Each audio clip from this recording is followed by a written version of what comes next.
Hello, my name is Voya, or Tired Voya in this case, and welcome to another edition of Q&A. So, in the past 36 hours, I've spent 12 hours of those cleaning snow, because we're in the middle of a snowstorm-ish kind of thing. So that's why I'm really tired and probably more slow than usual. On top of that, I also have a really bad headache, so please bear with me in today's video. Originally, this was supposed to be the time slot in my plan for unboxing and first impressions of the Boox Note Max. But as you will see in one of the questions, I do address it, so I had to wait until the very last moment, which is now a little bit after 6 p.m., which was the deadline for today when it theoretically could have arrived. Of course it didn't. So yeah, instead of that, I'm gonna be making a Q&A video. And yeah, with that out of the way, let's begin. May I ask, when using Bluetooth keyboard, do you have any issue with the on-screen keyboard popping up? Does it depend on the app you are using? No, that's actually a setting, and what you're referring to is called a virtual keyboard. So if you go into settings and then you locate the options or the settings, languages and input, then you can go down to the physical keyboard settings here, and then you have the show virtual keyboard switch. So by default, I believe this is on, and that's kind of bad. So if you don't want it that way, then you just go here, then you switch it to off, and you won't have the problems with the virtual keyboard popping up while you're using your physical keyboard. Voya, does the white Lamy Pen Cap fit and stay on the end of the pen when writing? And if so, how is the writing feel with the cap weight? Thank you for the thoughtfulness you put into your reviews. Thank you very much for your comment. Yes, the white cap, or the cap of the white pen, it does fit very nicely actually to the back, so it's not a problem at all. You don't have a click, but it fits very good. As far as the feel of it, I'm not a fan because of two things. The first thing is that it makes it too long for my preferences. This kind of size is like absolutely perfect for me, but you may not care about that. But the second aspect is, of course, the weight. While it's not terrible, it does add quite a bit of kind of inertia here on the back, and then basically when you combine it with the length added and a little bit more weight here, when writing, I'm in a really odd angle here,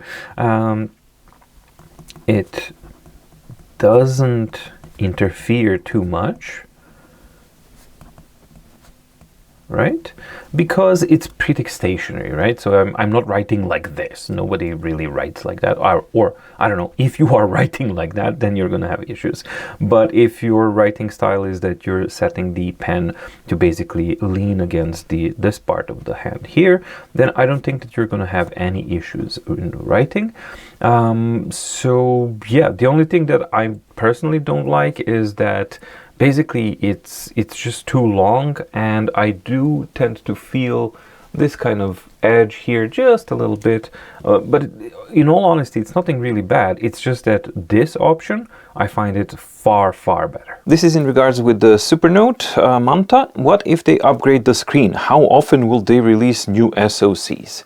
Well, how often will they release new SoCs? Well, let's wait and see if they release first one, and then see if there's going to be something like that. So I don't understand how could anyone know an answer to that kind of question. And the second one, what if they change the screen? I don't understand fully. What do you mean? What if they change the screen on the Manta so that you can change the screen yourself? Because if you're thinking that that's what you can do, no, you can't. The only things that are interchangeable on both the A5X2 or the Manta and the A6X2 or the Nomad are the SoC and the battery, basically. Those are the two main components that you can change, and also it makes it easily repairable for the power button and other things like that. But the screen, nope, that stays as part of the device. Nice. Would be interesting to see a comparison of the screen of the Boox Go 10.3 and the Manta, Supernote Manta, both 300 ppi, but Carta 1200 versus Carta 1300.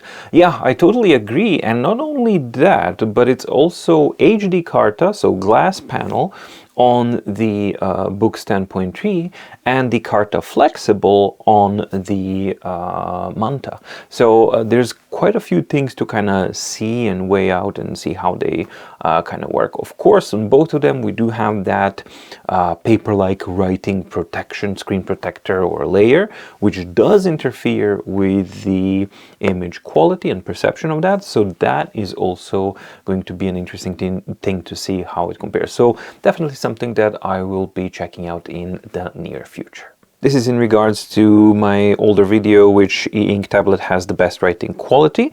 And yeah, that's the video I wanted for ages now, hoping you do another one with the Remarkable Paper Pro and Boox Note Max included as well. Yeah, I absolutely agree. And also there's a new update currently in beta for the Supernote platform that addresses actually that very performance kind of thing. So I think I'm going to be waiting until that comes out so that we see how it performs and how it impacts the Manta as well as the Nomad or all of the Supernote devices. God, it's so difficult to do these videos with the concentration really on a lower level. But okay, let's do the next question. I've just updated my Kindle Scribe first edition or first gen to update 5.17.2, and there's no sign of the AI tools options in notebooks. So they basically updated the appearance but ring-fenced new software features to the second generation. Oh, I wonder if and how long before they release the new software features to the first generation, which must also be capable of running those features. Well, that's actually not correct, because this one is updated to 5.17 as well. And if I go here, I do have the icon here for the AI options, and I do have both options here. And this is the first gen of the Kindle Scribe. So I can just go summarize, current page, and then it's going to start. It's going to do its thing. And eventually, hopefully, but already the functionality is there and it's working.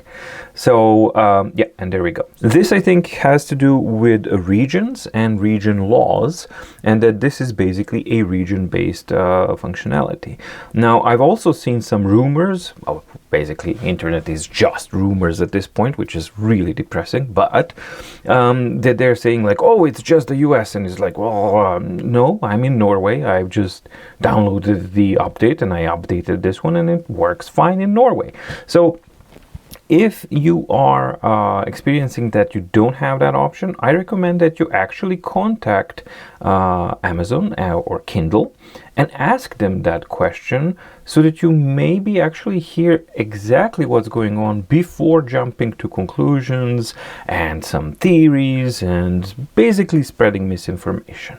Now, on the Kindle side of things or Amazon side of things, I think that they absolutely should have issued the information about in the release notes where the AI features would be present, in which regions, etc., etc. So yeah, definitely I think that they could have done a much better job at that point, but I also think that users should maybe try to at least ask directly from the source to get the information before doing the whole, internet rumor mill kind of thing. Onyx 4C better? So yeah, that is in regards to the Kindle Scribe Generation 2, or just the Kindle Scribe with new pantaloons. So is Onyx 4C better? Well, you're kind of comparing not apples to apples, but apples to something a little bit different, mainly because one is a color device, the other one is not. And that's like a first point of consideration, which is really important. So there are inherent negatives and shortcomings of the Kaleido tree panel technology, which, granted, Boox Note Air 4C does address them in a good way, but still those inherent negatives are there, such as the whiteness of the screen is much darker on the Note Air 4C than it is on the Kindle Scribe, and also the sharpness of the screen because of that upper layer that's present on the Kaleido screen, which means in the Note Air 4C, the image quality is going to be a little bit fuzzier on the Note Air 4C than it is going to be on the Kindle Scribe. That being said, on the other hand, the performance of the Note Air 4C and the flexibility, because it's an Android platform with the Google Play Store support, that simply cannot be compared to the closed down system and basically shackled down system of the Kindle Scribe, which is so limiting that in many cases it's basically drowning. It's like an anchor that's drowning the platform and the device, the hardware that I firmly believe could do a lot more and should do a lot more, but it's not being allowed by the software shackles. So you have quite a few differences there, and it's not really possible to just say, oh, that's better, because they're too different. This is in regards to Fujitsu Quaderno A4 Gen 2. So there's no way to underline the text taking advantage of the OCR like the highlighter does, right? I mean, using the OCR to get straight underline. I really wish this was a device for me, but such a basic feature missing is a deal breaker. Guess I'll have to go with the fragile books. Well, yeah, I do agree. I do agree that the Quaderno platform in general, A5 and A4 as well, they have so much to offer, but unfortunately the really like Stone Age level of kind of functionalities that are present on that platform are very limiting. That being said, I have to say that yes, there's a lot of negatives, but if for some reason your work kind of workflow fits and is able to fit within those very narrow confines of the Quaderno platform, these are the devices that are actually able to offer something really nice, which is a very authentic e-paper type of experience. And this is still Quaderno A4 for me is my go-to device and my dedicated device that I use for my daily organizer, or the MDO. So that's the only purpose that it serves. But also that's the only place that I truly enjoy, and I always revert back to actually using MDO on it. Nope, I don't have any of the special functionalities or any of the special features, but in one way or another, that's why I made the MDO, because it does force you to write. It does force you to train your memory and to do all of these things through writing. And Quaderno A4 offering like no barriers or no distance between you and the content that you're writing on truly does feel like e-paper. So yes, tremendously limited, very narrow confines, but if you happen to find a use case scenario that fits into those narrow confines, it does offer something really nice. This is regarding the Supernote A5X2 Manta. The price for the European market really is a big argument against it. You can purchase the Boox Go 10.3 for €300 less. I absolutely agree. And I think that furthermore, the question is then, it's almost twice the price, not exactly, but almost twice the price, because Go 10.3 is so well priced. So when you actually combine those two, you absolutely have to ask yourself, yes, Supernote A5X2 Manta is an exceptionally good device, but is it twice as good as the Boox Go 10.3? And it's going to be very difficult for anyone to actually make that argument to convince me, and I'm a fan of Manta. But there's no way that I can with a straight face tell you, and yes, it's worth the price difference, because simply Boox Go 10.3 is a phenomenally good device and extremely aggressively priced and placed in the world of e-ink devices. And I think that even when, hopefully, when Remarkable 3 does come out, it's going to have a difficulty there as well, because Go 10.3 just kind of, yeah, nailed the sweet spot there in a really, really good way. I just came across your review and it was a very enjoyable watch. I have the Go 6 and the Page as candidates for an e-reader device. Would you happen to have thoughts about them in comparison to each other? Well, personally, I think that I would always opt for Page because it's simply a nicer overall package. It offers a bigger screen, it's a nicer overall ergonomics of the device, it's thinner and it just feels better. Plus it has the page turn buttons as well, and also in my experience the screen itself and the front light is just a bit nicer than the Go 6 or the Poke series. So while I do like my Poke device, Poke 2 I think I still have, yes. If I was choosing today between Go 6 and Page, I would definitely go with the Page. We are impatiently waiting for your review on Note Max. Well, I am patiently waiting for the delivery of the Note Max to me, but it has not yet happened. And the reason for it is a combination of Norwegian post office really sucking a lot, then also the holiday season, and now in the past 24 to 48 hours, the fact that we are in the middle of a snowstorm. So when you put all of that kind of combined, the fact is that the Boox Note Max that is destined to reach me has been sent at the same time as it has been sent to everyone else, and it has arrived to Norway on 29th of December of 2024. And today is January 7th when I'm making this video, and it's just past 6, so it's 6:25.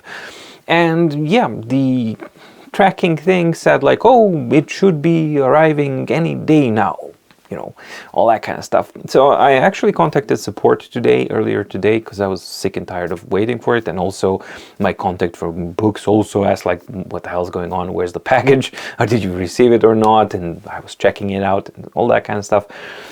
And yeah, basically it comes down to FedEx doing their job, delivering the package to Norway in a timely manner, and then they deliver it to Norwegian Post, and that was, you know, December 29th. And since then it has been in the hands of Norwegian Post. That has been basically just, yeah, I don't know what they're doing, but obviously they're not doing it good enough, because I still don't have the package in my hands. Today's delivery was like, hey, we're gonna attempt to deliver it, but it may get delayed due to circumstances out of our control, which I do understand. Today's weather is really, really bad. So yeah, that absolutely is perfectly understandable. But what's not understandable is why the long wait beforehand. Either way, I was hoping to get it last week. I didn't. I was hoping to get it yesterday. I didn't. I was hoping to get it today. I didn't.